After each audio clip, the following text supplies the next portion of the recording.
Hey guys, welcome back to my channel. In this video, I'm going to share a few important tips for building Navia. I used to main her for over 6 months, so I've gotten pretty familiar with her playstyle.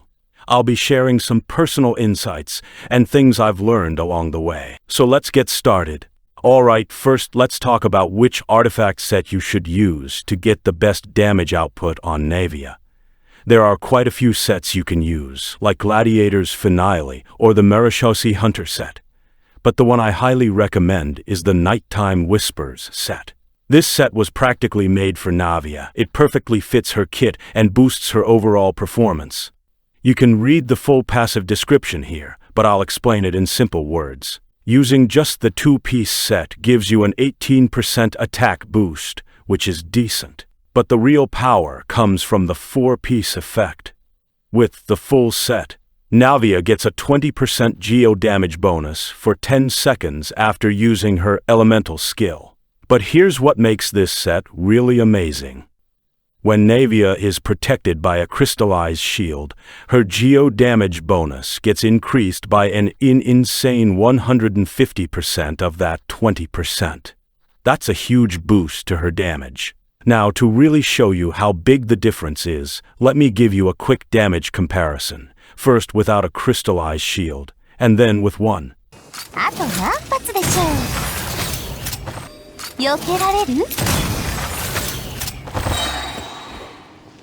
So here's the tip. If you want Navia to deal her full damage potential, always make sure she's under a crystallized shield before using her skill. Now let's talk about weapons. If you're wondering whether Navia needs her signature weapon, the answer is yes, she kind of does, and here's why. First, the passive on her signature claymore is amazing and fits her playstyle perfectly. Second, there's currently no 4-star claymore that gives crit rate or crit damage as a sub-stat, which makes it harder to balance her stats without a 5-star. And third, let's be honest, it just looks really cool on her. But now you might be asking, can Navia still deal good damage without her signature weapon? The answer is yes. As long as you equip her with a weapon that has a decent base attack and either attack percent or crit substats, she can still hit pretty hard. Now for my free-to-play players out there, don't worry, I've got you covered. Let me suggest a few F2P friendly weapons that work really well on Navia and can still give you great damage output. Serpent Spine is one of the best options, but since it's a Battle Pass weapon, only use it if you already have it. Don't worry though, there are plenty of other good options for free-to-play players. If you ask me which F2P weapon I would personally choose, I'd go with Tidal Shadow. It has solid stats, a useful passive, and honestly, it looks amazing on Navia. It's a great match, both in performance and style. Alright, now that we've covered weapons, let's move on to support characters. Navia doesn't have a ton of team comp options, but there are a few characters that work really well with her. I'm not sure if you have them on your account, but I'll still share some suggestions that can help you get the most out of her. The first and probably best support character for Navia right now is Xilonen. Lately, a lot of players have been pairing them together, and they make a really strong team. Xilonen helps Navia by generating crystallized reactions consistently, shredding enemy resistance, providing geo-resonance, and even offering some healing. If you have Xilonen at C2, that's even better. She becomes an even more powerful support for Navia at that point. Second is Bennett, a classic support who fits surprisingly well in Navia's teams. He provides a huge attack buff with his burst, solid healing, and even a bit of pyro application, which can help trigger crystallized reactions for Navia. He's one of the most common supports used with her, and for good reason. He's reliable and boosts her damage a lot. Third is Farina, who's easily one of the strongest healers and buffers in Genshin right now.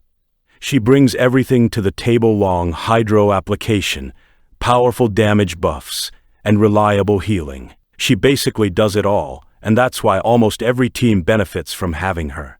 Navia's team is no exception. Furina works really well with her. Fourth is Zhongli, and he's honestly one of the best supports for Navia. His shield is super strong, giving resistance to interruption, so Navia can attack without getting staggered.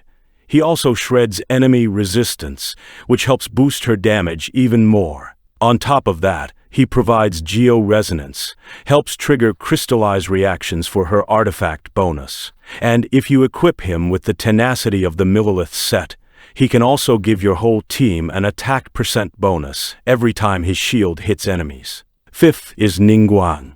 She might not be super popular these days, but she actually works well as a support for Navia. First, she helps activate geo-resonance, which boosts damage. But more importantly, when Navia passes through Ningguang's Jade screen, she gets a 20% geo damage bonus, which is a nice boost to her burst and skill damage. So if you have Ningguang built, she's a solid option to support Navia, especially in a full geo team. Sixth is Yunjin. She's a really good support for Navia, especially if you're focusing on her normal attack playstyle. Yunjin's burst gives a flat damage boost to normal attacks based on her defense. And since Navia's kit involves a lot of normal attacking after using her skill, this works really well. She also helps activate geo-resonance, and since she scales with DAF, she doesn't need many resources to support the team. If you already have her built, she's a great budget-friendly support option for Navia. Alright, now let's move on to another important topic, Navia's best stats. I'll also show you my own Navia's stats and artifacts as an example, so you can get a better idea of how to build her for maximum damage. This should help you figure out what to aim for when you're leveling her up and choosing the right artifacts. Make sure your crit rate is at least 60% or higher, and your crit damage should be above 150%. That's a solid baseline for Navia to start dealing good damage. Also, don't forget about energy recharge. It's important too, especially if you want to use her burst consistently. Around 120 to 140% is a good target, depending on your team. Make sure have some Geo DMG bonus. This is a key stat for boosting her overall damage. You can add crit damage or crit rate circlet, depending on how your other artifacts are balancing the crit stats. In the goblet, make sure to use one with Geo DMG bonus. That's where most of Navia's damage will come from. For the sands, you can use energy recharge or ATK %. If your energy recharge is already good, then go with attack % for more damage.